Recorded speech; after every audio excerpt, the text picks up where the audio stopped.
Hello there, friends! The Major has just ended, and we've already got a lot of news from the transfer market. KENNYS is back, what's going on with HLTV's top, reshuffles in BIG, and much more. Let's get straight to it. I would like to start with the fact that HLTV's top has been updated, and the changes there were probably unexpected for everyone. Outsiders and Heroic ended up taking the first and the second place. Yeah, it's rather clear that these are the finalists of the Major, but they managed to rise in the ratings so fast. This shows how competitive the environment is now. The previous top 1 teams don't have such a tough background anymore. By the way, here's James' reaction to all of this. Чё там, топ-1 команда в мире, да?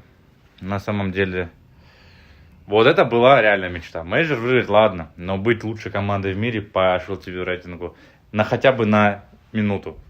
Вот состояние, вот твоя команда лучшая в мире. Это, конечно, крутое состояние. Не знаю, с чем его сравнить, пацаны. Как будто крутое аниме нашел.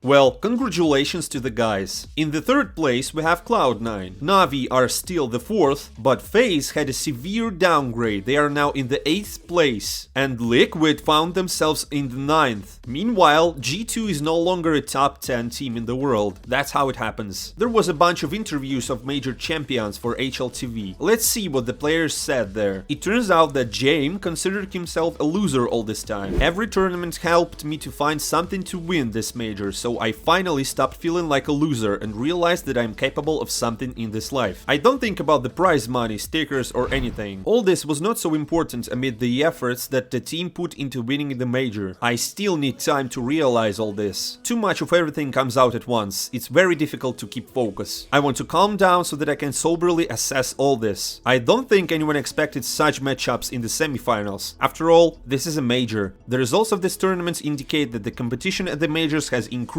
Even the best teams can no longer cope with it and lose. This time, not only one, but all the favorites fell out. It turns out that the Major is the only tournament where you have to fight with real pressure. There are no invited teams there. The teams understand that the pressure is higher than anywhere and start playing worse. In other series of tournaments there is always another championship, so the stakes are not so high, but the Major is special and people just can't handle the pressure. By the way, Jame and Qiqert have risen in the ranking of the richest CSGO players by prize money. They are ahead of everyone from Cloud9 except Hobbit, of course, and took 49th and 48th place. The next in line is Zyvu. These two need a couple more won tournaments of this scale and they can get into the top 20. A long time ago, Qiqert started his journey with a computer mouse that costed $2 and with a 130 ms ping. It feels so good because 5 or 6 years ago I started playing CS with 120 FPS and 130 ping,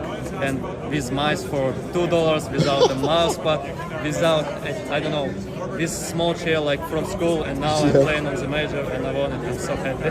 You deserve it, bro. Well done, well done. It also turns out that Jame is not the only one to get the MVP medal from HLTV. It was also received by the biggest CSGO fan for the best headshots in her video. The grand final is still ongoing, but HLTV already gave me an MVP medal. So guys, the best headshots are in my videos. Let's move next. Coldzera said that he will finish his career in the next couple of years. You know, I'm getting old, but I'll probably play for another year or two, and then I'll just finish my career. But until then, I will still give my best, continue to train and play CS a lot. We don't want to change anything in the team. We know that we performed poorly at the major because of the poor preparation, and our young players still need to gain experience. Therefore, we are not going to change anything in the composition. This is our team, and we will continue to perform together until Taco and I decide to end our careers. While legends see their career ends on horizon, there's more chances for the young. For example, a CS 1.6 legend Heaton became the CEO of Godsend, and after that, he posted, "Let's make the Swedish scene great again." So they're going to return to CSGO. But what kind of Swedish lineup will it be? Forest, GetRight, Lacro and Plopsky? Write your options in the comments below. Syrson is dealing with coronavirus at the moment, therefore he will not be be able to take part in the next tournament. He will be replaced by Favn, but honestly I still didn't understand what their final composition was. Who will remain in the team, Favn or Sin? It's still unclear. A German drama incoming? Reddit users are discussing another interesting moment that went viral. The host have silenced an entire audience in Denmark when people began to boo Vitality before the interview, and everyone says that this kind of attitude was missing in Brazil. Maybe everything would have gone much better with it. Dude, you won the first bloody major, 2014. Things have shut your mouths, you weirdos. Proper freaks. It's Counter-Strike, we cheer for the games, boys. None of this weird politics. Cheer for your team when they're winning, but enjoy the counter, enjoy the fragging. Stop being freaks about it. Shox is hanging out with me.